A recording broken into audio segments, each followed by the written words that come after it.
Hi friends, ఈరోజు మనం వేరుశనగ మరియు బాదంతో ఎలా లడ్డు చేయాలో చూద్దాము. ఇది చాలా ఆరోగ్యకరమైన లడ్డు అన్నమాట. సో మనం ముందుగా అయితే ఒక స్టవ్ వెలిగించి పాన్ పెట్టుకుందాం. పాన్ పెట్టుకున్నాక మనం అది హీట్ ఎక్కాక దీనిలో నేనైతే 1 కప్పు వేరుశనగ గుళ్ళని తీసుకున్నాను. వీటిని మనం సిమ్లో పెట్టుకొని వీటిని బాగా ద్వారగా వేయించుకోవాలి. ఈ పైన పొట్టు అనేది కొద్దిగా వచ్చే వరకు దీన్ని బాగా ఫ్రై చేసుకోవాలి. చూడండి, మనం ఒకసారి ఇలా చూస్తే మనకి ఈ పైన ఉన్న పొట్టు అన్నమాట వస్తుంది. సో అప్పుడు స్టవ్ ఆఫ్ చేసేసి ఇది కొద్దిగా చల్లారనివ్వండి, పక్కన పెట్టేసి అంతలో మనం అదే కప్పుతో 1/2 కప్పు బాదం పప్పుని వేసి దీన్ని కూడా సిమ్లో పెట్టుకొని ఫ్రై చేసుకోవాలి. ఇవి కూడా కొద్దిగా మనకి పైన కాలినట్టు మనకి చూడడానికి వస్తుందన్నమాట. సో అటువంటి టైంలో మనం ఆఫ్ చేసేసి దీన్ని కూడా చల్లారనివ్వండి. చల్లారిన తర్వాత మనం ముందుగా అయితే బాదం పప్పుని మిక్సీ జార్లో వేసి మిక్సీ పట్టుకుందాం. కొద్దిగా పలుగులుగా ఉన్నట్టు మిక్సీ పట్టుకోండి. ఆపుకుంటూ ఆన్ చేసుకుంటూ మనం మిక్సీ పట్టుకోవాలి. చూడండి, ఇలా కొద్దిగా పలుకులు అనేవి ఉంటేనే తినడానికి మనకు బాగుంటుందన్నమాట. సో ఇప్పుడు వేరుశనగ గుళ్ళను కూడా వేసి సేమ్ టు సేమ్ అలాగే గ్రైండ్ చేసుకోవాలి. కొద్దిగా పలుకులు ఉన్నట్టుగా చేసుకోండి. ఇలా చేసుకున్నాక ఈ రెండు కూడా పక్కన పెట్టేసుకోండి. ఇప్పుడు అదే ప్యాన్లో నేనైతే ఇప్పుడు మనం 1 కప్పున్నర తీసుకున్నాం కదా వేరుశనగ గుళ్ళు బాదం పప్పు. ఇప్పుడు అదే కప్పుతో 1 కప్పును పావు, అంటే 1 కప్పు నిండా వేసి 1/2 కప్పు బెల్లం వేసుకోండి. ఒక 2 టేబుల్ స్పూన్ వరకు నీళ్ళు అనేది వేసి దీన్ని బాగా పాకం వచ్చే వరకు ఉడికించుకోవాలి. మనకి బెల్లం కరిగినప్పుడు ఇది ఇలా ఈ విధంగా కరుగుతుందన్నమాట. సో మనం దీన్ని పాకం మనకి ఎలా వస్తుంది అనేది నేను మీకు చూపిస్తాను. దీన్ని బాగా కరగనివ్వండి. చూడండి, మనకి ఇలా పొంగినప్పుడు పాకం అనేది రెడీ అవుతుందన్నమాట.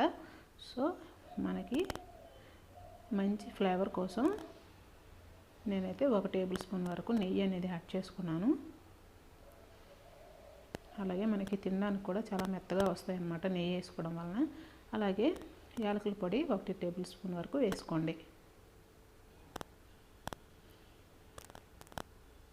ఈ యాలకుల పొడి వేసుకోవడం వలన మనకి మంచి స్మెల్తో పాటు రుచి కూడా బాగుంటుంది.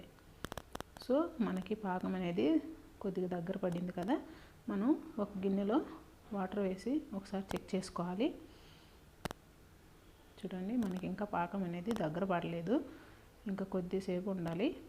చూడండి, ఇంకా లేత పాకమే ఉంది. సో మనం పాకం అనేది కరెక్ట్గా చూసుకోండి, లేదంటే మనకి లడ్డు అన్నమాట కరెక్ట్గా రాదు. సో ఇంకా 5 నిమిషాల పాటు ఉడికించిన తర్వాత మళ్ళీ ఒకసారి చెక్ చేసుకోండి. చూడండి, ఇప్పుడు పాకం అనేది రెడీ అయిపోయింది. మనకి ఇలా ఉండకట్టాలి. ఇలా ఉండకట్టినప్పుడే మనకి పాకం అనేది రెడీ అయిపోయినట్టు. సో అంతే అండి, పాకం అనేది ఇలా చూసుకోండి, ఒకసారి చెక్ చేసుకోండి.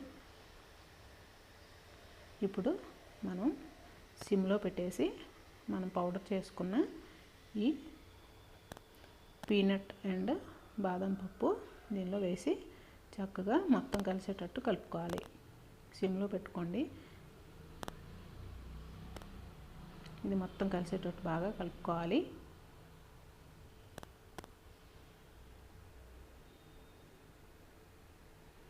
ఇలా కలిసిన తర్వాత మనం స్టవ్ ఆఫ్ చేసేయాలి. స్టవ్ ఆఫ్ చేసిన తర్వాత దీన్ని కొద్దిగా చల్లారనివ్వండి.